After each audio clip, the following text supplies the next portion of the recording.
نبی کریم صلی اللہ علیہ وسلم کا گزر ایک عورت پر ہوا جو قبر پر بیٹھی ہوئی رو رہی تھی۔ آپ صلی اللہ علیہ وسلم نے فرمایا کہ اللہ سے ڈر اور صبر کر۔ وہ بولی، جاؤ جی پرے ہٹو، یہ مصیبت تم پر پڑی ہوتی تو پتہ چلتا۔ وہ آپ صلی اللہ علیہ وسلم کو پہچان نہ سکی۔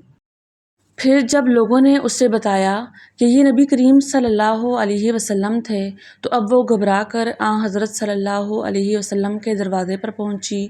وہاں اسے کوئی دربان نہ ملا۔ پھر اس نے کہا، میں آپ کو پہچان نہ سکی، معاف فرمائیے۔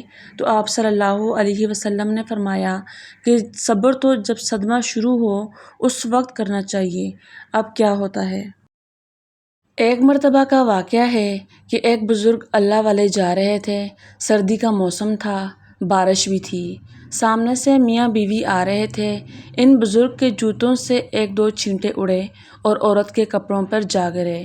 شوہر نے جب دیکھا تو یہ پاس آیا اور کہنے لگا، تو اندھا ہے، تجھے نظر نہیں آتا، تو نے میری بیوی کے کپڑے خراب کر ڈالے۔ غصے میں آ کر اس نے اللہ والے کو ایک تھپڑ لگا دیا۔ بیوی بڑی خوش ہوئی، کہنے لگی، تم نے میری طرف سے خوب بدلہ لیا۔ خوشی خوشی دونوں گھر کو چل دیے۔ وہ اللہ والے آگے چلے گئے۔ تھوڑی دور آگے گئے تو کیا دیکھتے ہیں، ایک حلوائی کی دکان ہے۔ حلوائی نے سوچا کہ آج سردی کا موسم ہے، لہٰذا آج مجھے جو اللہ کا بندہ سب سے پہلے نظر آئے گا، میں اس کو اللہ کے لیے گرم گرم دودھ کا پیالہ ضرور پلاؤں گا۔ اب وہ انتظار میں تھا۔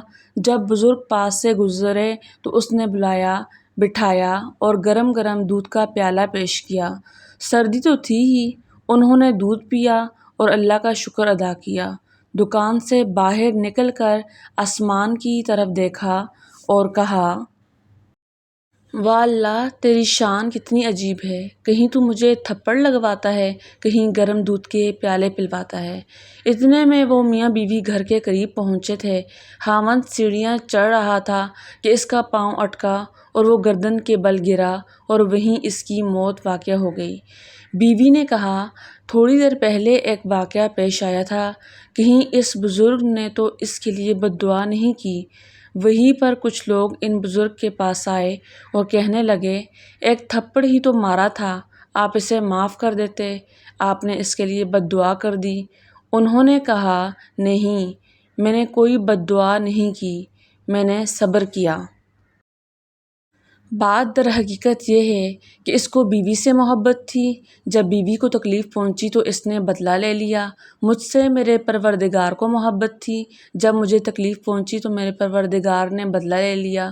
تو جب انسان صبر سے کام لیتے ہوئے معاملہ اللہ تعالیٰ کے سپرد کر دیتا ہے، اللہ تعالیٰ ہر بدلہ لے لیا کرتا ہے۔ محترم ناظرین، سوال ہی نہیں پیدا ہوتا کہ ہمیں زندگی میں کوئی پریشانی اور مصیبت نہ آئے۔ پریشانی اللہ کی طرف سے ہو یا اپنے رشتوں کی طرف سے، دل کو ٹھیس پہنچے۔ کامیابی اور سکون صبر میں ہی ہے۔ صبر کرنا بہت مشکل ہے، لیکن جب کر لیا جاتا ہے نا تو بہت سکون ہوتا ہے۔ جب ہم اپنے دل، اپنے دماغ کو یہ بات سمجھا لیتے ہیں کہ آنے والے وقت میں ہمارے ساتھ کچھ بھی ہو سکتا ہے، کوئی بھی پریشانی آ سکتی ہے، تو پریشانی پر صبر کرنا پھر آسان ہو جاتا ہے، کیونکہ ہم آنے والے ہر وقت کے لیے تیار ہو جاتے ہیں، اپنے دماغ کو، اپنے دل کو تیار کر لیتے ہیں۔ مصیبت، آزمائش، پریشانی تو آنی ہی ہے۔ انسانوں میں اعلیٰ ترین انسان اور اللہ تعالیٰ کے پیارے انسان نبی صلی اللہ علیہ وسلم اور باقی انبیاء ہیں۔ جب ان کو پریشانیاں آئیں، آزمائشیں آئیں، ان کو بھی کبھی اپنوں اور کبھی غیروں نے ستایا۔ پیارے نبی صلی اللہ علیہ وسلم کی محبوب بیوی پر منافقین نے تہمت لگائی۔ اپنے اوپر ذرا ہم رکھ کے دیکھیں اس بات کو، کتنا مشکل ٹائم ہوگا، کتنا دماغی تناؤ ہوگا۔ یہ حضرت عائشہ اور پیارے نبی صلی اللہ علیہ وسلم کے لیے اور حضرت ابوبکر صدیق کے لیے اور باقی مومنین کے لیے، اس وقت کے مسلمانوں کے لیے کتنا مشکل ٹائم ہوگا۔ لیکن جب اپنا معاملہ آپ صلی اللہ علیہ وسلم نے اللہ کا سپرد کیا تو اللہ تعالیٰ نے ان کی پاک دامنی کے لیے پوری سورہ نور نازل کر دی۔ ہم سے زیادہ مشکل ٹائم اللہ کے انبیاء علیہ السلام نے دیکھا۔ حضرت یعقوب علیہ السلام کو اپنے ہی بیٹوں کے ہاتھوں اپنے بیٹے کو کھونا پڑا۔ اب دنیا میں اولاد کا دکھ ہو یا کوئی اور قریبی رشتہ، حضرت یعقوب علیہ السلام کو لازمی یاد رکھیں۔ اس طرح باقی انبیاء علیہ السلام کو دیکھیں، کسی کو قتل کیا گیا، کسی کو بیوی اور بیٹے کو ایمان نہ لانے کا غم۔ دین کے راہ میں نوح علیہ السلام نے غیر معمولی عمر 900 سال کے ساتھ تبلیغ کی، اور پھر بھی چند تھے جو آپ علیہ السلام کے ساتھ تھے۔ پریشانی جب بھی آئے ہمیں ہمت نہیں ہارنی چاہیے۔ دکھی ہوں تو انبیاء علیہ السلام کی زندگیوں کو، صحابہ رضی اللہ تعالیٰ عنہ کی زندگیوں کو دیکھیں۔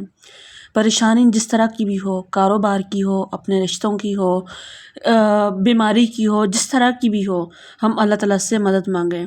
ہم دماغ کو سمجھائیں، دل کو سمجھائیں، ہم تسبیحات پڑھیں، ہم استغفار کے ساتھ اللہ تعالیٰ سے مدد مانگیں، ہم نماز کے ساتھ اللہ تعالیٰ سے مدد مانگیں۔ صبر کا دامن نہ چھوڑیں۔ کبھی بہت سارا نقصان بھی اٹھانا پڑ جائے تو ہم گرے ہوئے ہوں پھر اٹھیں، پھر گر جائیں تو پھر کھڑے ہوں، مایوس نہ ہوں۔ اللہ تعالیٰ خود کہتا ہے قرآن پاک میں کہ میں تمہیں آزماؤں گا، تمہاری جانوں کے خوف سے، تمہارے مالوں کے خوف سے، اور تمہیں نقصان سے۔ اور اس کے بعد اللہ تعالیٰ فرماتا ہے کہ جب کسی نے صبر کر لیا، وبشر الصابرین، اور خوشخبری ہے صبر کرنے والوں کے لیے۔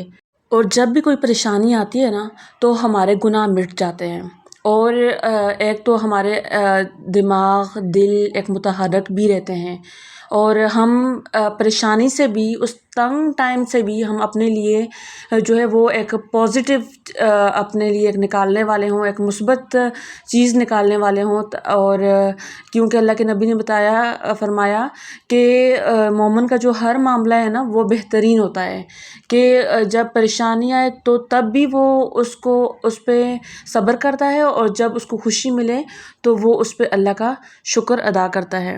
ایسے حال میں ہم باقی لوگوں کو دیکھیں کہ ان کی زندگیوں کو دیکھیں جو ہم سے زیادہ پریشان ہیں، تو پھر ہمیں حوصلہ ملتا ہے، ہمیں ہمت ملتی ہے۔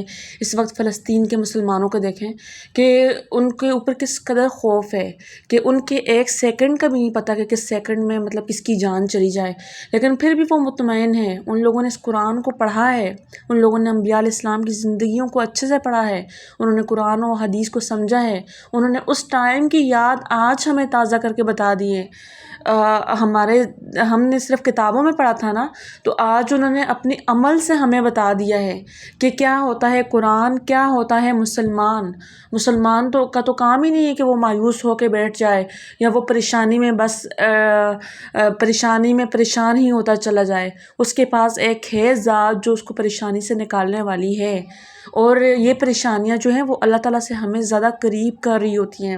یہ پریشانیاں نہ ہوں تو اللہ تعالیٰ سے ہم بہت دور ہو جائیں، ہم اس دنیا کی رنگینیوں میں اتنا کھو جائیں کہ تو ہمیں تو اللہ تعالیٰ کی کبھی یاد ہی نہ آئے۔ تو اللہ تعالیٰ اگر ہمیں پریشانیوں میں اگر کرتا ہے بھی ہے، پریشان کرتا ہے، مبتلا کر دیتا ہے، تو اس کی وجہ یہ بھی ہوتی ہے کہ تاکہ اللہ کی طرف ہم لوٹ کر چلے جائیں۔ اللہ تعالیٰ ہمیں ہر پریشانی پہ صبر کرنے کی توفیق عطا فرمائے، اور اللہ تعالیٰ ہمیں دنیا اور آخرت میں کامیاب کرے۔ اس دین کو سمجھنا، اس قرآن کو سمجھنا، حدیث کو سمجھنا اللہ تعالیٰ ہمارے لیے آسان بنا دے۔ آمین ثم آمین۔